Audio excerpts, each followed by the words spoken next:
আপনি কি কখনো মাঝরাতে হঠাৎ ঘুম ভেঙে অনুভব করেছেন আপনি একা নন? ঘরের সবকিছু নিস্তব্ধ, কিন্তু মনে হচ্ছে কেউ যেন আপনার দিকে তাকিয়ে আছে।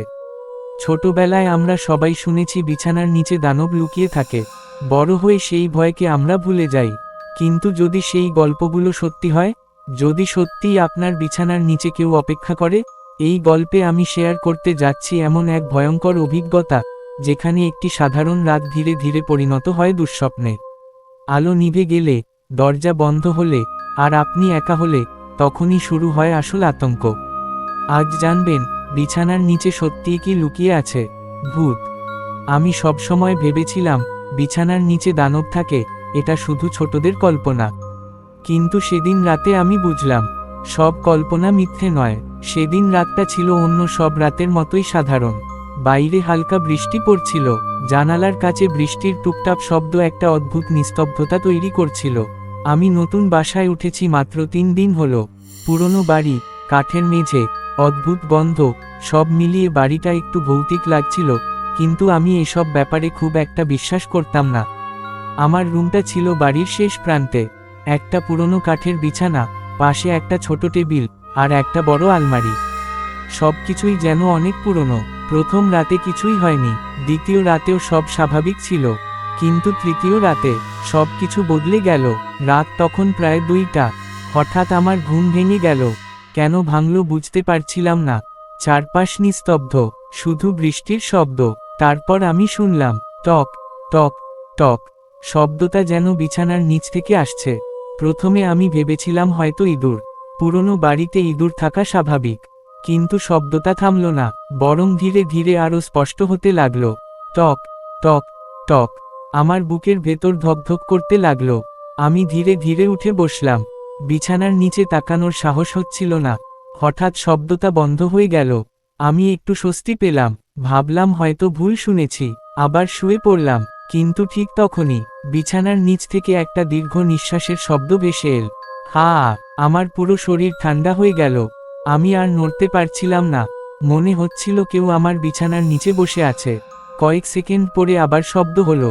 এইবার যেন কেউ ধীরে ধীরে বিছানার কাঠে নখ দিয়ে আঁচড় কাটছে। খররর খররর। আমি ভয় কাঁপতে লাগলাম। মনে হচ্ছিল কেউ বিছানার নিচে উঠে আসার চেষ্টা করছে। আমি সাহস করে ফোনটা হাতে নিলাম। টর্চ অন করলাম। ধীরে ধীরে বিছানার নিচে আলো ফেললাম। কিছুই নেই, শুধু অন্ধকার।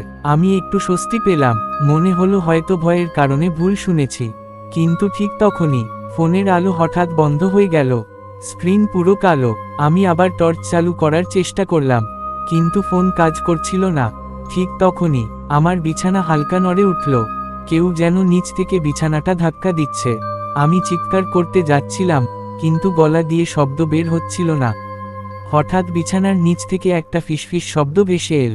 তুমি আমাকে দেখেছ? আমার পুরো শরীর অবশ হয়ে গেল। আমি ধীরে ধীরে বিছানা থেকে নামতে চাইলাম, কিন্তু ঠিক তখনই কেউ আমার পা ধরে ফেলল। বরফের মতো ঠান্ডা হাত। আমি চিৎকার করে উঠলাম, পা টানতে লাগলাম, কিন্তু হাতটা আরও শক্ত হয়ে গেল। আমি মরিয়া হয়ে লাথি মারতে লাগলাম। হঠাৎ হাতটা ছেড়ে দিল। আমি বিছানা থেকে লাফ দিয়ে উঠে দরজার দিকে দৌড় দিলাম। দরজা খুলে বাইরে বের হয়ে গেলাম। বাইরে এসে হাঁপাতে লাগলাম। কিছুক্ষণ পরে সাহস করে আবার ঘরে ঢুকলাম। বিছানার নিচে তাকালাম, কিছুই নেই। কিন্তু মেঝেতে আঁচড়ের দাগ ছিল, যেন কেউ নখ দিয়ে ঘষেছে। আমি সেদিন রাতে আর ঘুমাতে পারিনি। পরের দিন সকালে বাড়িওয়ালাকে সব বললাম। তিনি কিছুক্ষণ চুপ করে থাকলেন। তারপর বললেন, এই রুমে আগে একটা ছেলে থাকতো। আমি অবাক হয়ে তাকালাম। তিনি ধীরে ধীরে বললেন, সে একদিন হঠাৎ নিখোঁজ হয়ে যায়। তার বিছানার নিচে রক্ত পাওয়া গিয়েছিল, কিন্তু ছেলেটাকে আর কখনো খুঁজে পাওয়া যায়নি। আমার শরীর ঠান্ডা হয়ে গেল। আমি জিজ্ঞেস করলাম, তারপর? তিনি বললেন, তারপর থেকে মাঝে মাঝে লোকজন অভিযোগ করে বিছানার নিচে শব্দ হয়। আমি আর কিছু বলিনি। সেই রাতেই আমি বাড়ি ছেড়ে দেওয়ার সিদ্ধান্ত নিলাম। রাতে শেষবারের মতো জিনিসপত্র গুছাচ্ছিলাম। ঠিক তখনই আমি শুনলাম টক টক টক। আমি জমে গেলাম। শব্দটা আবার বিছানার নিচ থেকে আসছে। আমি সাহস করে নিচে তাকালাম।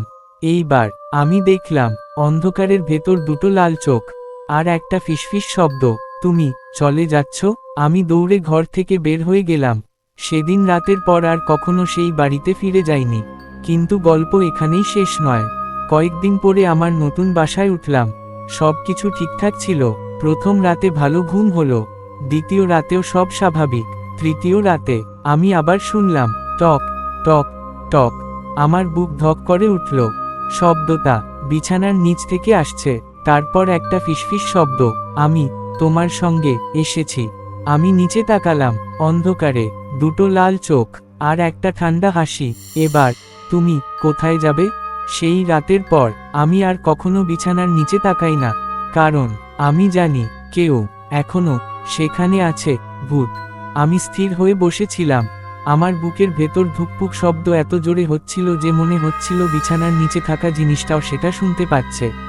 অন্ধকারে দুটো লাল চোখ স্থির হয়ে আমার দিকে তাকিয়েছিল। তারপর আবার সেই কণ্ঠস্বর, তুমি আমাকে ছেড়ে যেতে পারবে না। আমার হাত কাঁপছিল। আমি ধীরে ধীরে মোবাইলটা হাতে নিলাম, টর্চ অন করলাম, আলোটা নিচে ফেললাম। কিছুই নেই। আবার সেই পুরনো দৃশ্য, খালি মেঝে, শুধু অন্ধকার। আমি দ্রুত উঠে দাঁড়ালাম। এবার আর সাহস করলাম না বিছানায় শোয়ার। মেঝেতে বসে রাত কাটানোর সিদ্ধান্ত নিলাম। কিন্তু রাতটা যেন শেষ হচ্ছিল না।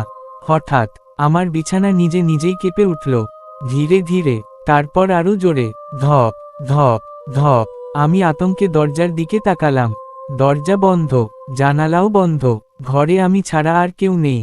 তবুও বিছানাটা যেন কেউ নিচ থেকে ঠেলছে। আমি ধীরে ধীরে পিছিয়ে গেলাম। ঠিক তখনই বিছানার নিচ থেকে একটা হাত বের হলো। ফ্যাকাশে, লম্বা, কঙ্কালসার হাত। নখগুলো অস্বাভাবিক বড়। আমি চিৎকার করে উঠলাম। হাতটা মেঝেতে আঁচড় কাটতে কাটতে ধীরে ধীরে বের হতে লাগলো। তারপর মাথাটা বের হলো। আমি স্থির হয়ে গেলাম। একটা অদ্ভুত মুখ, চোখ নেই, শুধু ফাঁকা গর্ত। মুখটা অস্বাভাবিক বড়। মনে হচ্ছিল সে হাসছে। তুমি আমার বিছানায় ঘুমাও। আমি পেছাতে লাগলাম। হঠাৎ ঘরের লাইট নিজে নিজেই নিভে গেল। পুরো ঘর অন্ধকার, শুধু তার শ্বাসের শব্দ। আমি দরজার দিকে দৌড় দিলাম। দরজা খুলতে গিয়ে দেখি দরজা খুলছে না। আমি মরিয়া হয়ে ধাক্কা দিতে লাগলাম। ঠিক তখনই আমার কানে ফিসফিস শব্দ, তুমি এখানেই থাকবে। হঠাৎ আমার পেছনে ঠান্ডা বাতাস লাগলো। কেউ যেন আমার ঠিক পেছনে দাঁড়িয়ে আছে। আমি ধীরে ধীরে ঘুরে তাকালাম। সে আমার একদম কাছে, তার মুখ আমার মুখের সামনে। ঠান্ডা নিঃশ্বাস। আমি চিৎকার করে চোখ বন্ধ করলাম। তারপর সব নিস্তব্ধ। আমি চোখ খুললাম। ঘরে আলো জ্বলছে, সব স্বাভাবিক। বিছানার নিচে কিছু নেই। আমি ভাবলাম হয়তো দুঃস্বপ্ন ছিল, কিন্তু আমার পায়ে আছড়ের দাগ ছিল, রক্ত বের হচ্ছিল। আমি ভয়ে জমে গেলাম। সেই রাতে আমি বিছানায় না শুয়ে চেয়ারে বসে কাটালাম।